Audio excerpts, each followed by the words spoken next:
Welcome to the word for today. May the peace of our Lord Jesus Christ be with you. The resurrection of Christ is the greatest of all Christ's miracles and the proof of his divine mission.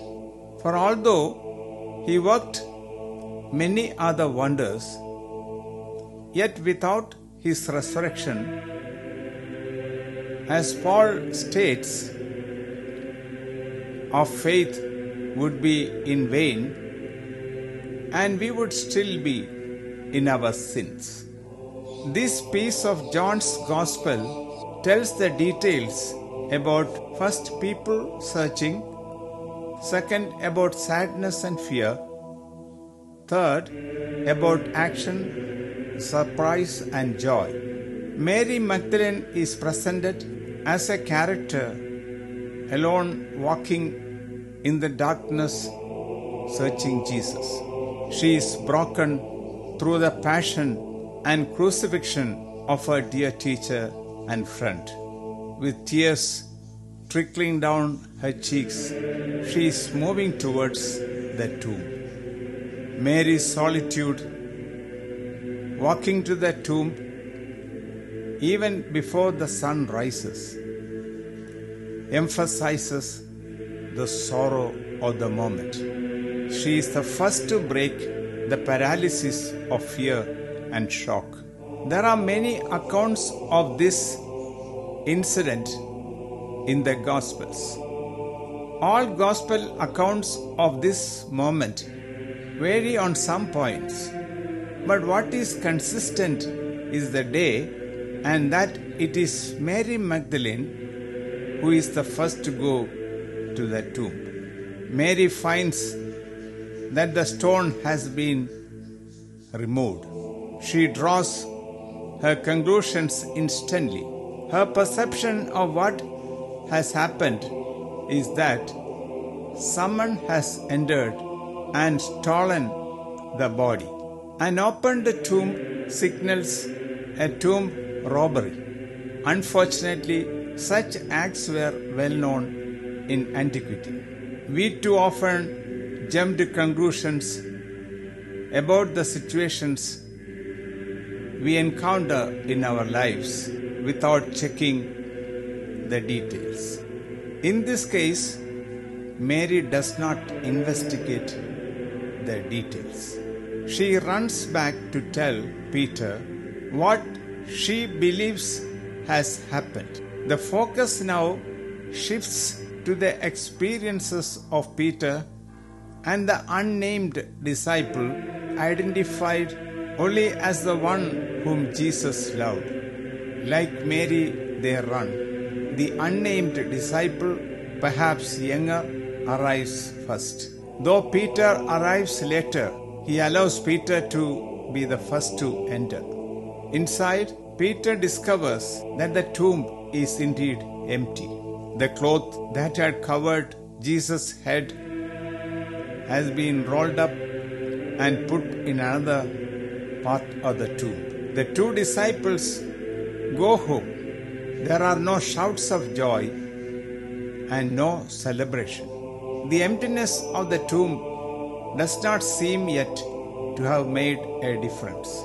Their silent return home is cruel. Are there not many in our congregation who will not be feeling joy, hope? This Easter morning celebration, Mary is still standing outside the tomb. Weeping, she does this time enter the tomb. It would seem that neither Peter nor the disciple have offered any words of comfort or encouragement to Mary. But Mary does not find an empty tomb. While the body of Jesus is not there, like the synoptic gospel accounts, there are two angels.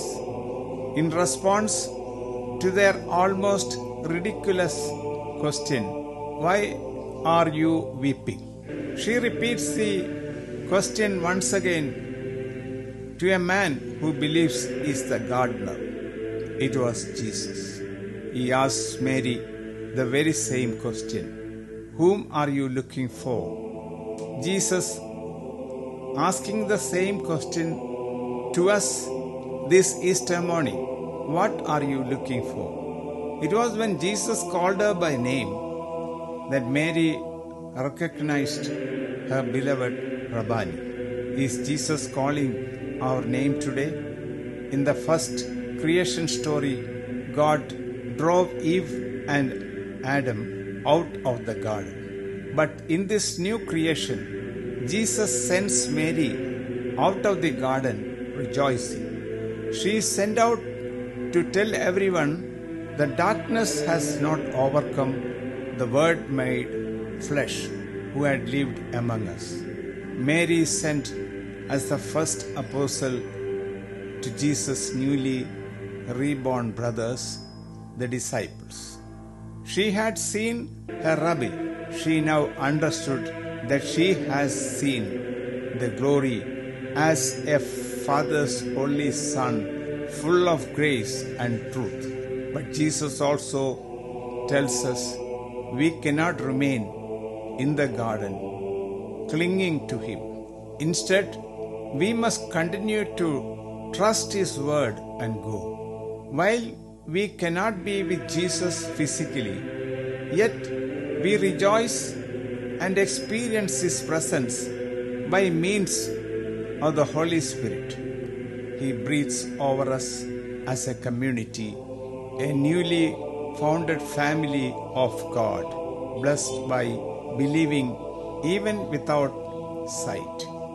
To be a true believer, a disciple, a follower of Jesus, he or she must give witness to what has been experienced in encountering Jesus, not only for the sake of making it true for oneself, but also for the sake of those who would hear and have their own encounter with Jesus. Darkness and light will coexist. Prophets will be murdered for truth. The tragic events of Good Friday will be reenacted. The servants of God will ever preach the event and significance of the resurrection. The Spirit of truth will live. It will be made flesh in men and women in all ages to come. God is the God of the living and not the dead. We have inherited a spirituality of the resurrection. We are the resurrection people. Let us preach the gospel of universal brotherhood, freedom of speech and worship in our own churches, and live the message of joy and hope. Hope expressed in ceaseless fight for justice and peace for all. Happy Easter to you and your families.